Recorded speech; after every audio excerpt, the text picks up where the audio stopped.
Welcome to Evolve Together with Empower People, where people are power.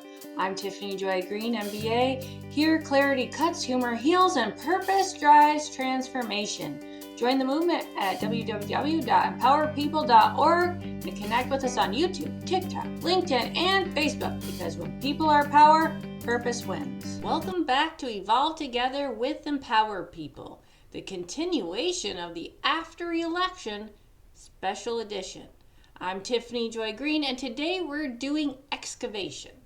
The election ended, but the ripple hasn't. The storyline didn't close, it cracked open. This episode has a different spine. First, Charles is stepping in with "These are the days of our story." Not history, our story. The receipts of how we got here. Then I'm guiding you through the top headlines of the week, broken apart and rebuilt under a purpose-driven lens.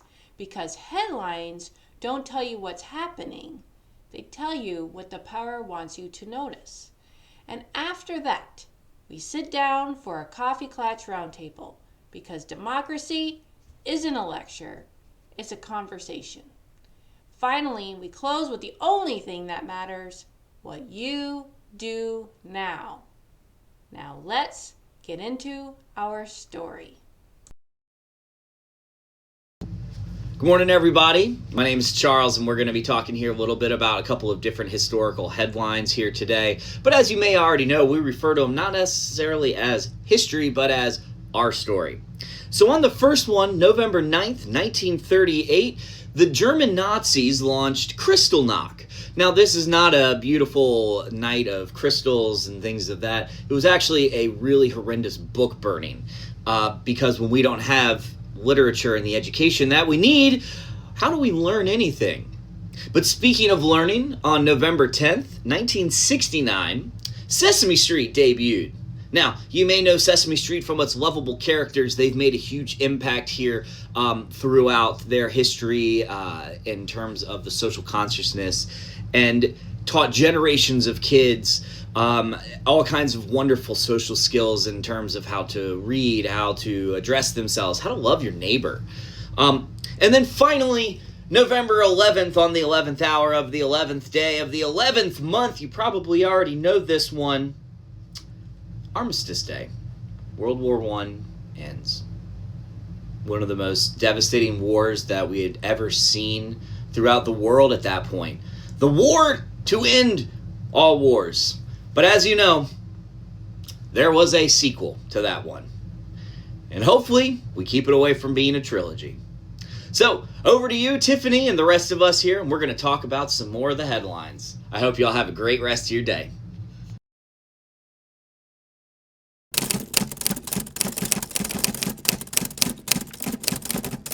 Let's start with everyone's favorite: free money that isn't free. Trump floated a $2,000 payment to families earning under $100,000, paid for by tariff revenue. Sounds generous until you realize, tariffs are taxes on you. This isn't economic relief, it's economic theater. The government taking your money, repackaging it, and sending it back with its signature on top. So relief without reform is a sugar rush. Real leadership doesn't give you a check to calm you down. It builds conditions so you don't need one. If the solution is a rebate from a tax you already paid, that's not generosity. That's redistribution with branding.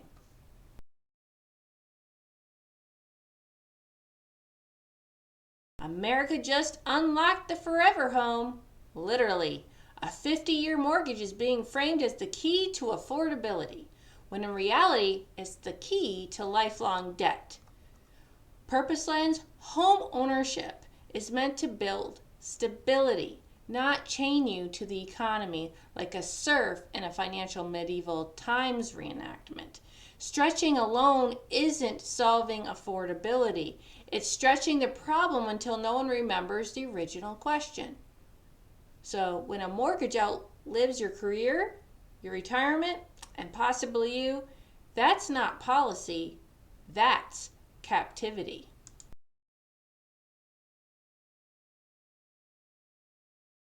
He didn't like the edit. He didn't like the framing. So the solution? A $1 billion lawsuit against the BBC. Purpose lens: when leaders target journalism, it's not about reputation. It's about regulation of narrative. A $1 billion lawsuit isn't a legal strategy, it's a warning shot. If the truth needs to be sued to be silenced, it wasn't truth that was fragile.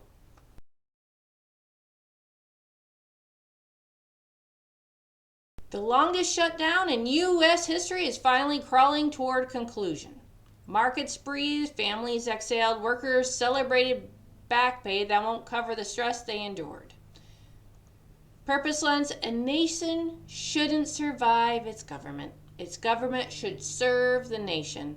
Shutdowns don't test the system, they expose it.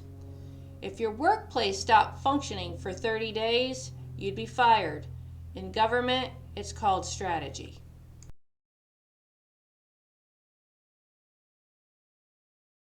You can't escape it. Everyone's using the AI dramatic narrator to confess the moment they realized, I am the drama. And yes, politicians got dragged into it. Purpose-led accountability isn't a meme, but memes can spark accountability. Self-awareness is the first step toward alignment, whether you're in Congress or in your kitchen. So if AI can admit it's the drama before your leaders can, we've got upgrades to install.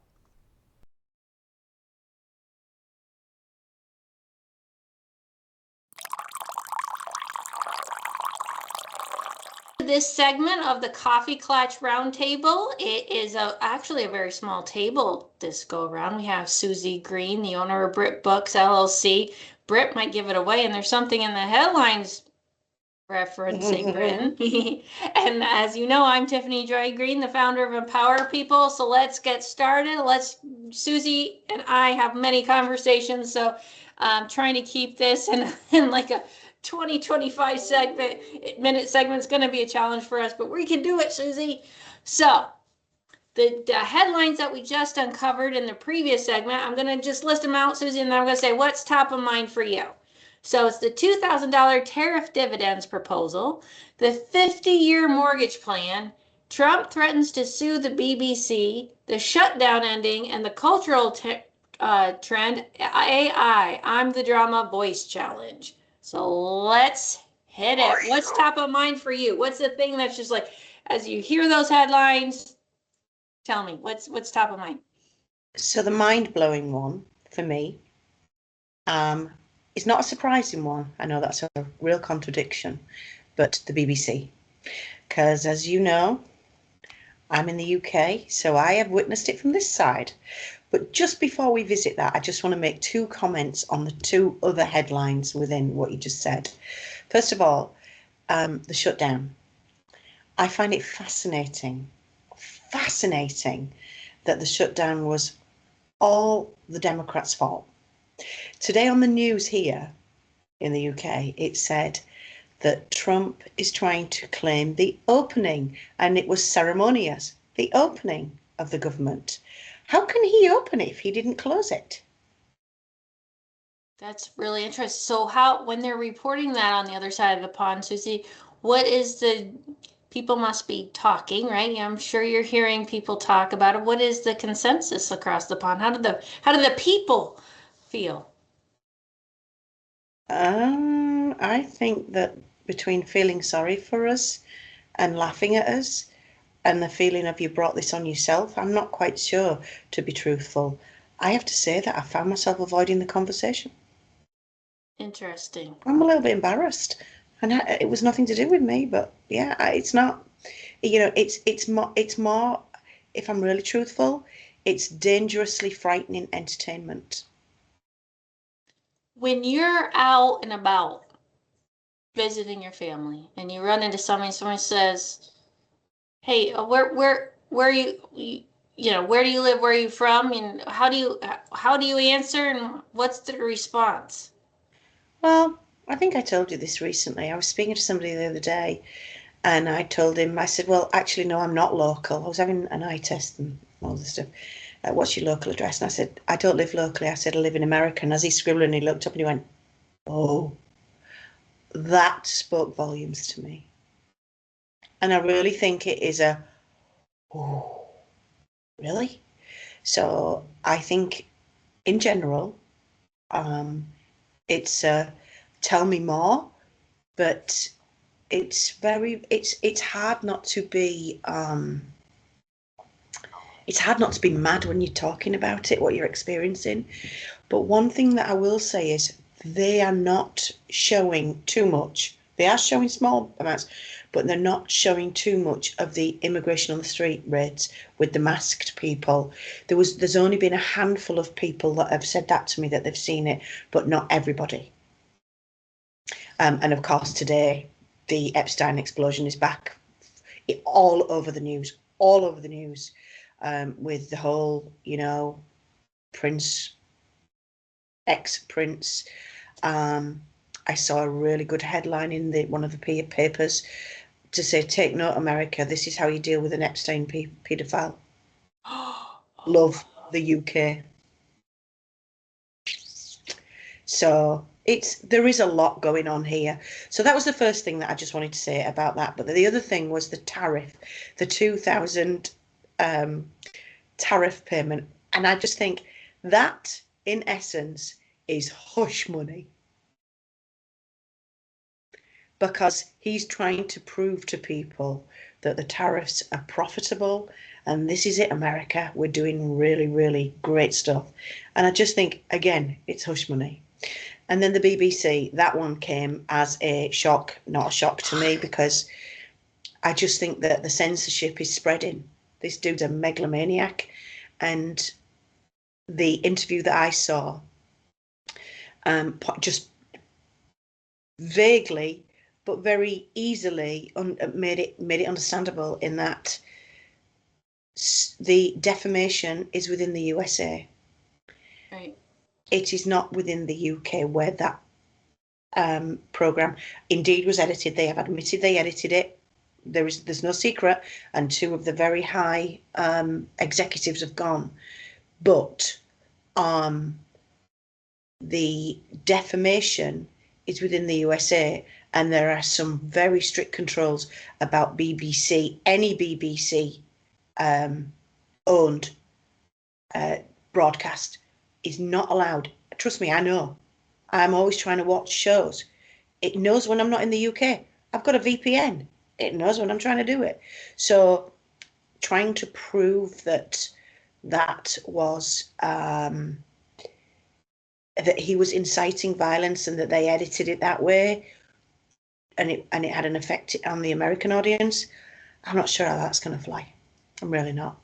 I did find out why Florida law, it was filed under Florida law though, because in Florida there is a 2-year window for defamation, whereas in this country it's 1 year, and I believe in most of the other states it's 1 year.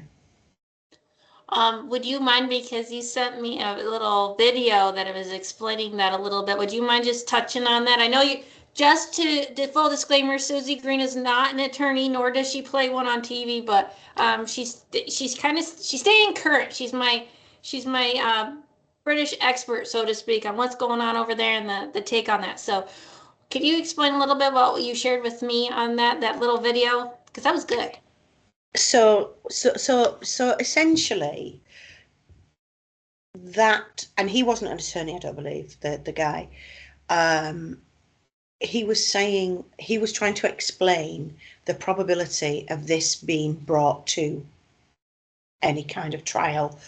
The interesting part being that I believe Trump has only given them till Friday, and it's a $1 billion lawsuit, which I think equates to something like £739 million. They have to issue an apology, which I believe, from what I've read, is going to happen. So basically, they were trying to outline the legality, or the because we're not lawyers, but the legality of this situation, and that the BBC is so well protected in its broadcasting ability that people like me that live in the United States and want to watch the BBC or anything BBC related, it is very, very well protected. And so they're saying that the guy was saying, I believe, about it, the broadcasting ability could not have been to a US audience. And so therefore, what exactly is the claim? I can't remember what else he said, but it was something along the lines of the censorship. He can't be calling the censorship from the USA into the UK. And I think in truth, you know, you watch it and you read it, and well, first of all, it's the disbelief, right? But it's the fact of there is just no escape from this man's desire to like control every narrative everywhere. It's bonkers. It also feels, and I'm going to give Charles an opportunity here to talk, and let's welcome Charles Louthan here. It feels like all these headlines coming, they just like, you can't, I mean, there's always news every single day, regardless, you know, every day of my life there's news, right? But with the kind of headlines you're hitting, it's like it's just a floodgate is open with all this stuff, and it's so distracting, and it keeps you going, where should I look, right? It's like there's so much going, circling. It's like, okay, where should I look? What should I be focusing on? I don't, you know, and to me that's really the true test right now, because as I look at the headlines, for me it's like, okay, it's not to say that none of these headlines are important. I'm not going to say that, or that the news isn't important, but we got to be very cautious of being distracted to the very thing that needs to be the priority. That's really where that's what I'm taking away. Like every time I do this program and I'm like, here are the headlines, there's so much. It's so hard to even choose what are the top headlines to address.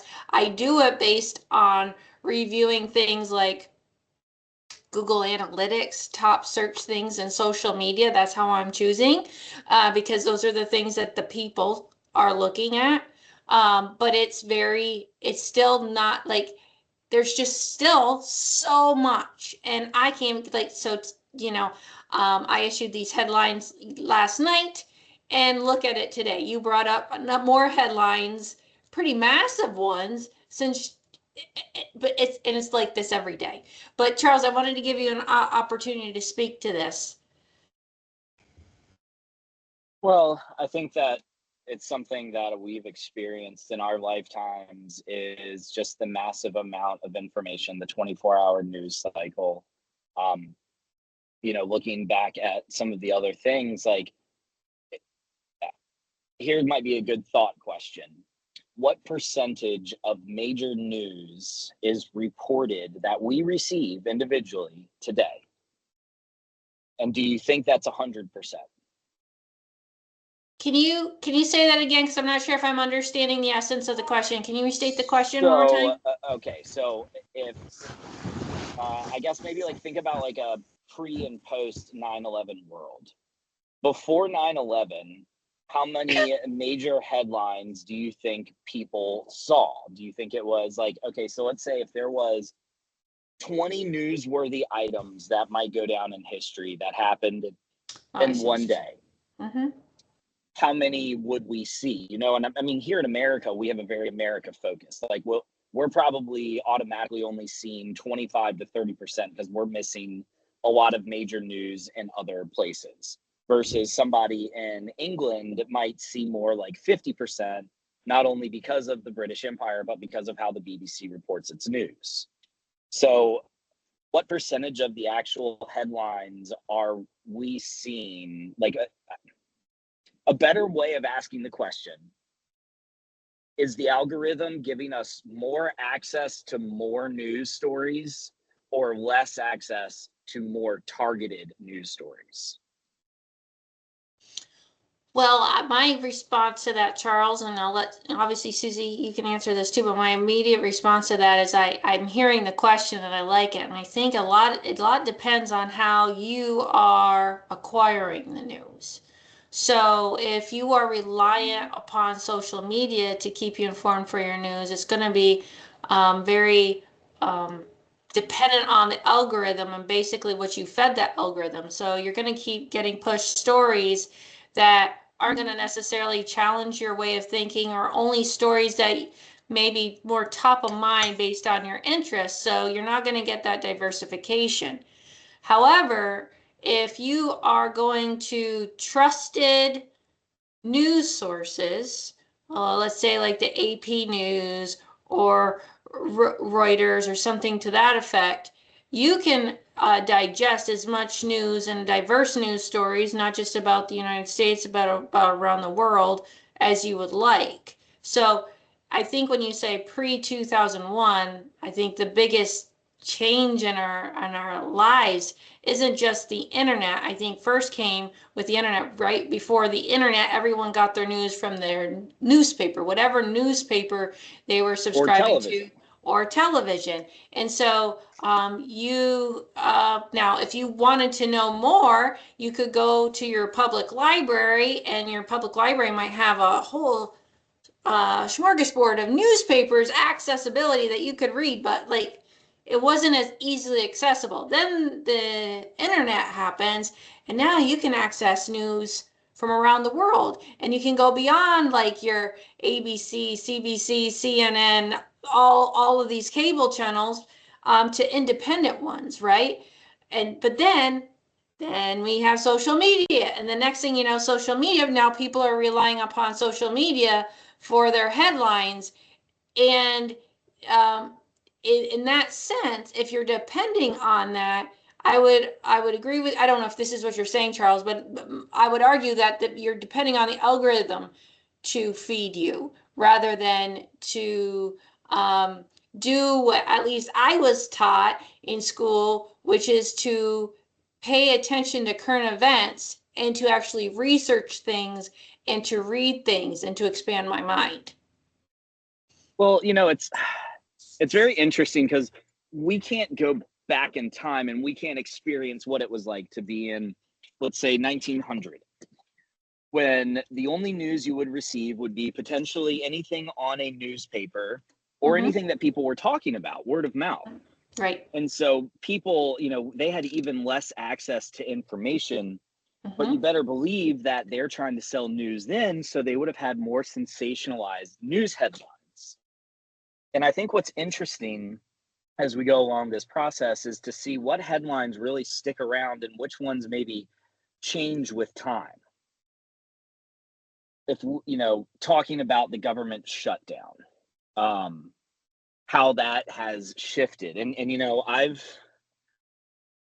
I've heard this phrase many times, and I'm seeing it a lot. Every accusation is a confession. And I think that that's something very much in news too, because think about how news has been politicized.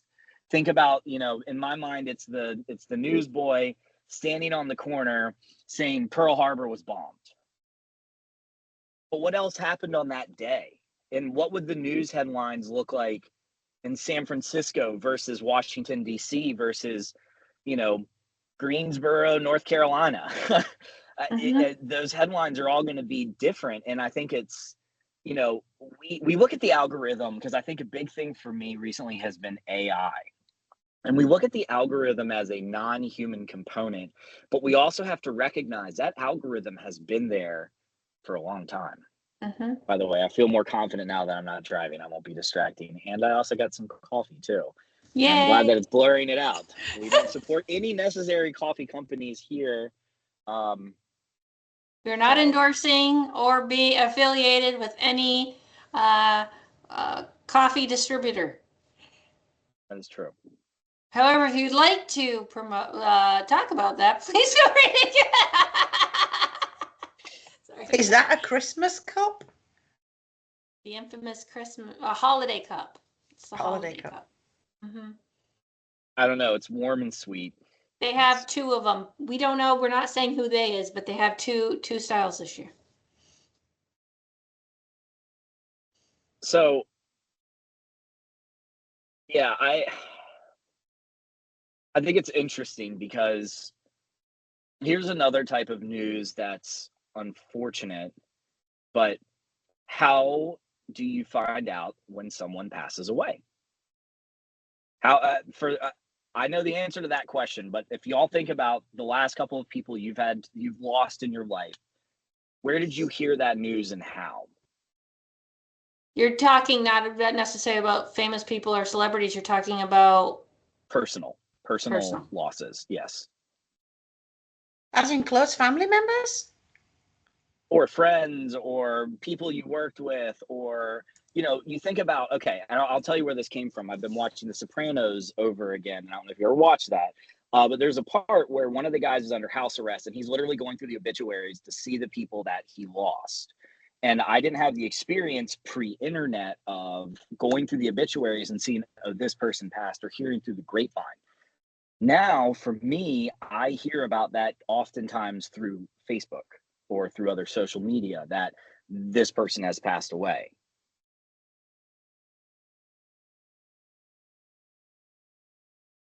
I would say for me, it's not one way. So there are times when on Facebook I will see that somebody I knew at some point, usually not somebody like terribly close to, not like somebody really close, but like a classmate or a teacher, former teacher, somebody has passed. Usually for me, when I learn of somebody passing that is more closer to my inner circle, it's usually, I feel like you teed me up, Charles.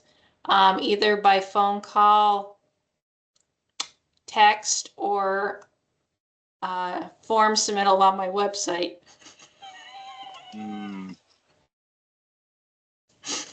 What? That's how I learned my mom died. Wow.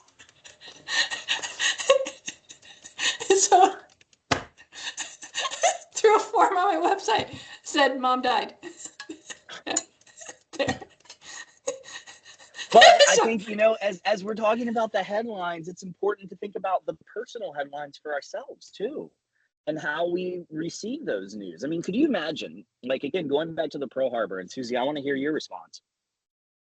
Could you imagine walking out of your house on December 8th, 1942, December 7th, and having no clue that this happened, and you're looking around and you're seeing everybody just like pre-9 or post 9/11, like, and you're like, what's going on? And then all of a sudden you hear Pearl Harbor bombed, and you're like, my son's in Pearl Harbor. I mean, could you imagine the trauma, the shock that is to somebody's system? And now we kind of become almost a little desensitized to that with the news headlines that we receive. And Tiffany, to your point, so many boom, boom, every day it's this, it's something else. And I almost wonder, because hopefully you're not receiving horrible news like a personal loss, but do you see where I'm kind of getting to that point where it's like, over the course of a given year, there might be 8 to 10 major headlines. Over the course of the last week, there's been 8 to 10 major headlines, and it's exhausting.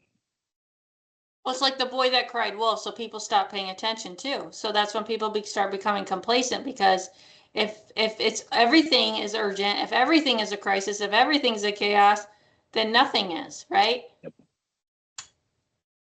It's just flood the zone. We switch off. Just too much information, too much.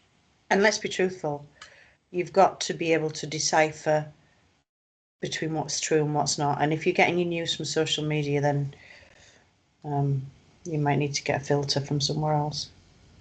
Well, let's ask, where does everyone here get their news from predominantly? Like, what's your number one news source? The news. Well, on when TV. you say No, but is that channel one, 6, channel 8, channel 12, channel on TV, 35? Sky News predominantly, which is a British one. Oh, It's Sky News. Yeah, is that just in the sky? Well, it's a Better watch out, it's falling. Yeah, Sky News predominantly for me. How do you access it? Online? Online, TV. Okay. Yeah. Is Sky News different than BBC, or is it Yes. a part of the BBC? BBC is the British Interesting. Broadcasting. Sky's an independent, and the other one is ITV, which is independent.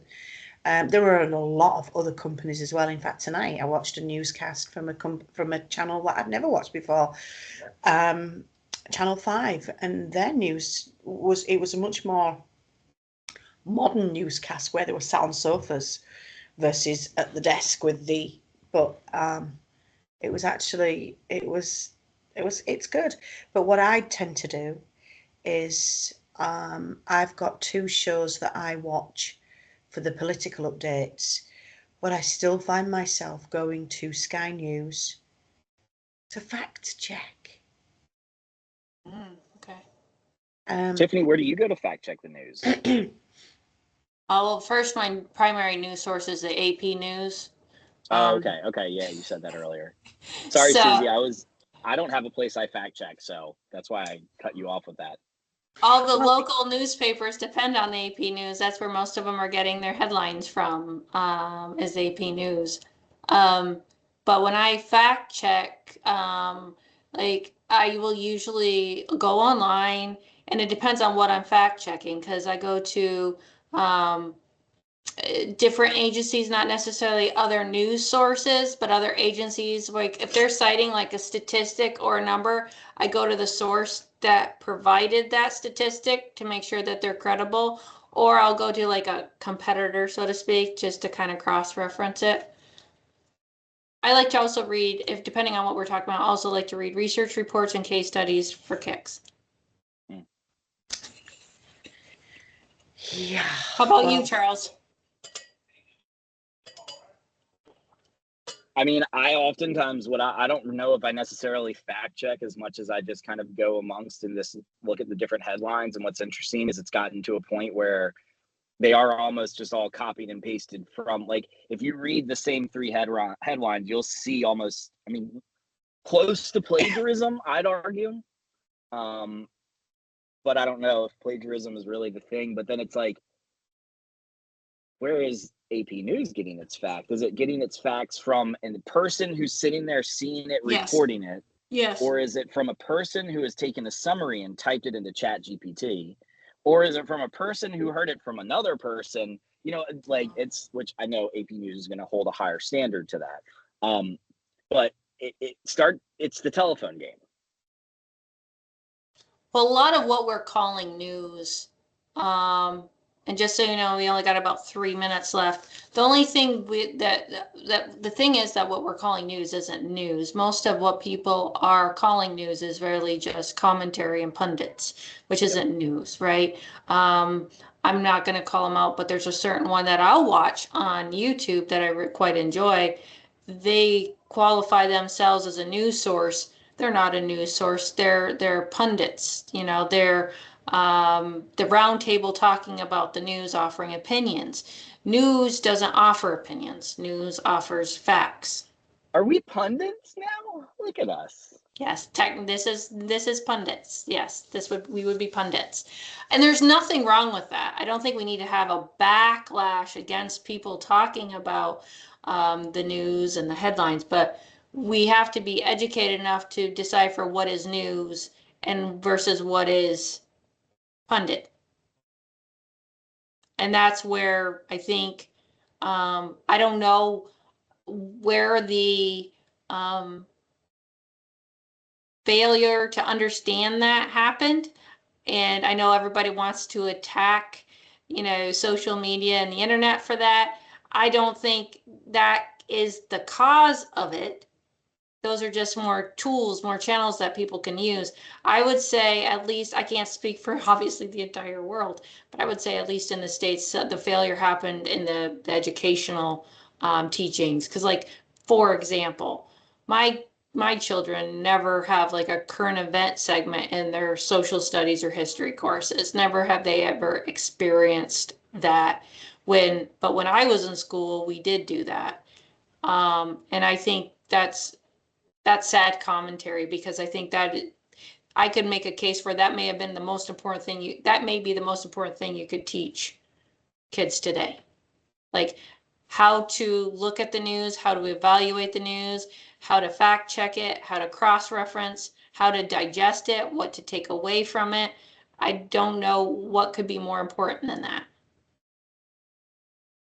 I think that's more important than memorizing dates, but that's just me.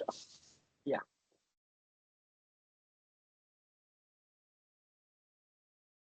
Suzie, you look like you are thinking about something. Well, so my experience of the news growing up, and I'm older than you guys, but my experience of the news growing up was it was so damn boring that I was never interested because it was fact and boring facts that didn't really interest me.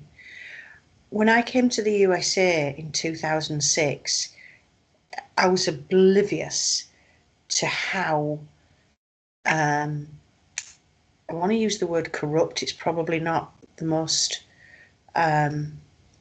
desirable word, but I was shocked at how the news organisations were left or right leaning. I'd never seen that before, and I had no idea. And it wasn't until somebody pointed that out to me, I don't know, 3 or 4 years in, and I remember just thinking, what would be the point of that? But now it screams. And so it's actually quite refreshing to be here where all the news channels tell the same story. You don't watch a news channel to get a version. You get the news and you would put the 5 o'clock news on and the 6 on another channel and then the 7 on, and they would all have the same story. And I was not used to that, how that worked in the USA, and it took me a while to get used to it. But now I see how powerful it is, and I think it all amounts to trust, that they're all telling the same story, whereas we don't have to switch channels to get a version that suits our narrative. So the purpose, to bring it back under the purpose-driven lens, is what is the purpose of these news offerings? Is it to support an agenda? So then the question that we have to ask ourselves is, what is our purpose and what are we going to demand from those offering the news? It's kind of like when somebody complains about, let's say, I'm not going to call out anybody, but like we'll say a certain store or merchant. They're like, oh, that store, that merchant's the big bad wolf. But year over year, their stock keeps going up and they keep selling more. So if you were really that passionate about it, people wouldn't be shopping there. Right? So when we complain, like, oh, I'm not saying us specifically, I'm just saying broad stroking, like when we're saying, wow, we demand more from our news, well then guess what? We need to actually do that. We need to demand news. How do we do it? Is we don't give news attention that isn't in fact news. That's where the power is in our hands.